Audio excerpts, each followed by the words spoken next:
What's up, YouTube? What's up, YouTube? It's your boy back with another one. People, in today's video, we want to discuss the most corrupt politicians in South Africa. Let me know what you think about this list in the comment section below. Don't forget to like, comment, share, and subscribe to the channel. You know we family, right? Holler!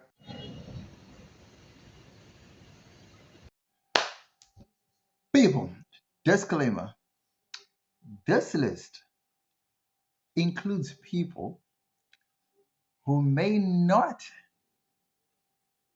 be guilty of corruption, but whose names have been included or whose names have been associated with corrupt individuals or people found to be corrupt.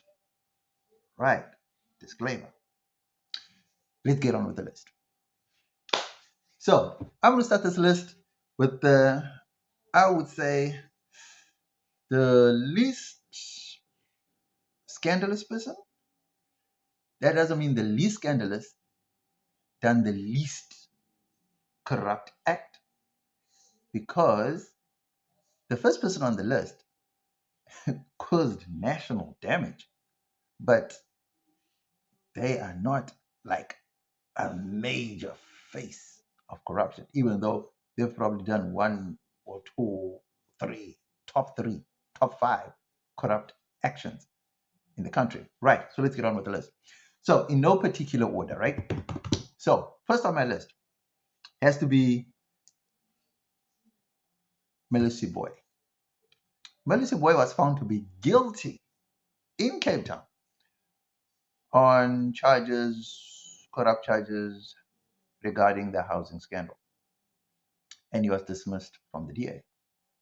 Rightfully so, because they said the evidence against him was overwhelming and therefore he had to be dismissed. And the DA doesn't tolerate corruption. So, Melissa Boy, first one on the list. Second on the list has got to be J.P. Smith. Now, J.P. Smith is appearing on this list simply because of his close association with Melissa Boy. Now, his office was raided twice, according to Fadil Adams. Twice. That means where there's smoke, there's fire, or a possible bribe, right? So, J.P. Smith comes in second, only because of his close association with Melissa Boy. Okay. Next up on the list comes Dudu Myeni.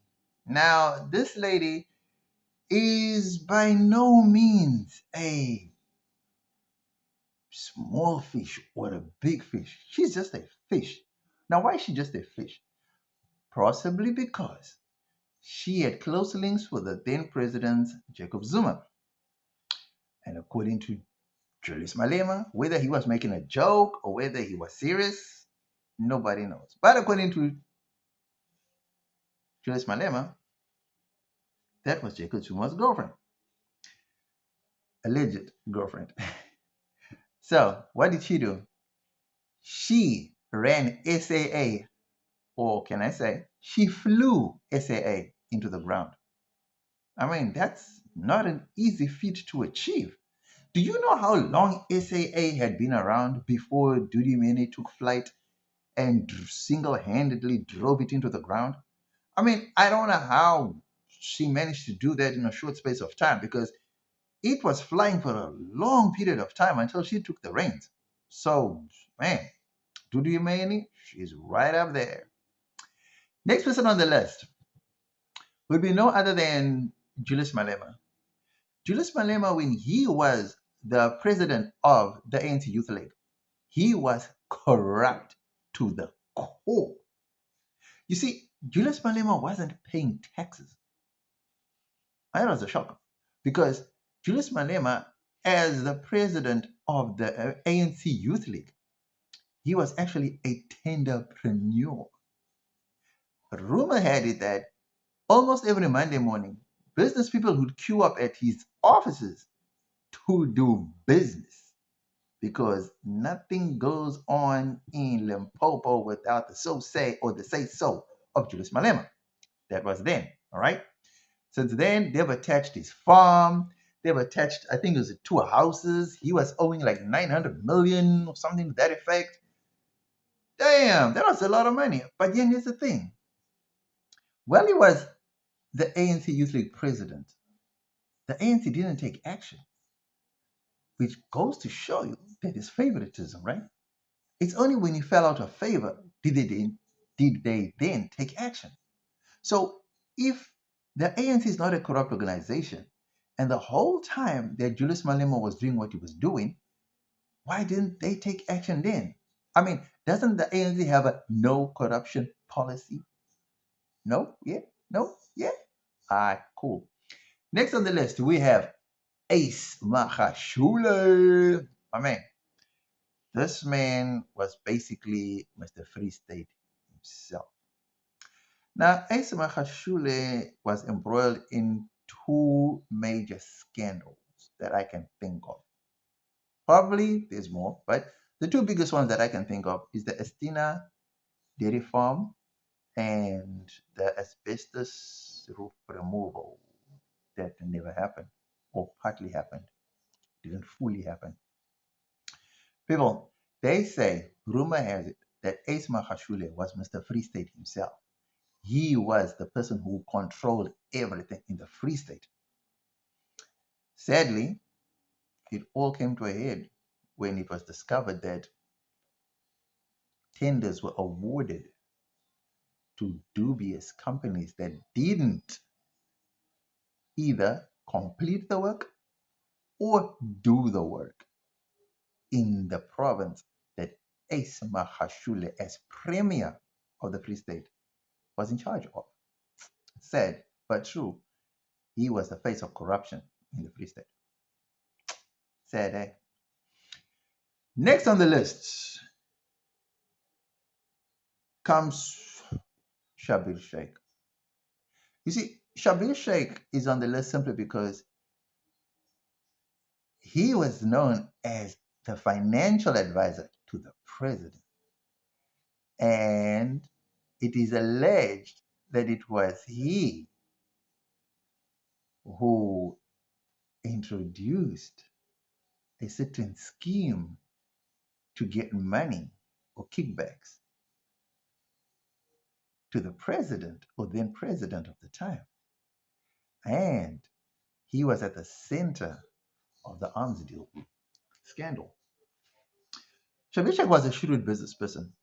I mean, Shabir Sheikh was a financial advisor to Jacob Zuma, and he was very good at his job, very talented. And as you all know, allegedly, Indian people are good with numbers and they are very good at mathematics and they are very good with money. So when it came to making money, Shabir Sheikh was one of the top tier people. Gotta hand it to him. You know, sad but true. That is it. Next on the list would come Gavin Watson. Now, Gavin Watson is another shrewd business person, or was another shrewd business person. I mean, he was the head of Bosasa. And Bosasa was like a feeding trough for the ANC. You see, Gavin Watson was closely linked to the ANC, and his Bosasa business was actually giving out chickens, as they call it, to prominent ANC members. Some even getting as much as 50,000 rand a month from Bosasa. So you can imagine the amount of money Bosasa was making if Gavin Watson was able to dish out such large amounts of money to certain individuals. Sad but true, eh? Next on the list comes the family that rocked South Africa's corruption scandal to the core. Now, people, there is no family in South Africa that was quite as popular, as famous, as corrupt as the Guptas. See, the Guptas, were one of a kind. You could not make this stuff up. I mean, the Guptas were trying for years to try and cozy up to presidents. They tried with Mandela, they failed. They tried with Mbeki, they failed. They tried with Zuma, and it finally worked. See, rumor has it that a Gupta brother met with an ANC heavyweight in India at a tailor. The ANC heavyweight went to go pick up a suit that was not ready yet, and the Gupta brother happened to be in there. And so, as luck would have it, that Gupta brother said, "Oh, okay, you're from Johannesburg, or you're going to South Africa. Well, I'll be there shortly, like a day or two, is like next week. I'll bring the suit to you." And it's that ANC heavyweight that introduced the Gupta brothers to Jacob Zuma. And so began this whirlwind romance or bromance between the Guptas and Jacob Zuma. Next thing you know, the Guptas wiggled their way or wormed their way into Zuma's heart. And before we knew it, there was a shadow government, and Parliament had unofficially moved to Saxonwold, where they had a mansion, a mega mansion, which occupied an entire block in Saxonwold, where they would convene meetings with ministers and even the then president. That is power, if you ask me. Next up on the list will be none other than Cyril Ramaphosa. You see, Cyril Ramaphosa is the face of the ANC. He is probably the most uh, articulate president the ANC has ever had. Thabo Mbeki was too aloof. Mandela was too patriotic. But see, Ramaphosa is too cunning. He's a businessman at heart, right? But the mere fact that he could somehow bring in foreign currency, not through banking systems, not through legal systems, but through the sale of Ankole cows. But how the sales happened is beyond belief, because the buyers carried cash on hand, and these were then stuffed into sofas, mattresses, and this only came out because a domestic worker stole some of their cash, and the domestic worker would be assaulted, and so began the unfolding of this money laundering scheme. Now, why would a businessman who owns, or at one point owned, the rights to McDonald's in South Africa, then sold them, who was somehow, I think, there's owning a mining company, shares in a mining company, which was also then linked to the Maracana massacres. But my whole point is, why would he, who makes so much money through his business ventures, do stoop so low as to be involved in money laundering of foreign currency? I mean, why? Do you not live a comfortable life? I mean, as it is, as the president of South Africa, do you not get free perks? That is just shocking. Number one on the list, Jacob Zuma, the official face of corruption. There is nobody who embodies corruption like Jacob Zuma. It is he who is coined and crowned the king of corruption. Sadly, it was not because of his doing initially, but it was because he was introduced to this elaborate scheme, or elaborate scheme, the elaborate scheme by his financial advisor. And that led to his downfall. Jacob Zuma, the face of corruption in South Africa. Do you know of anyone more corrupt than Jacob Zuma?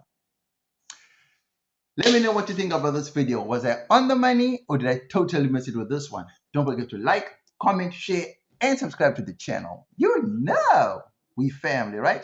Holler.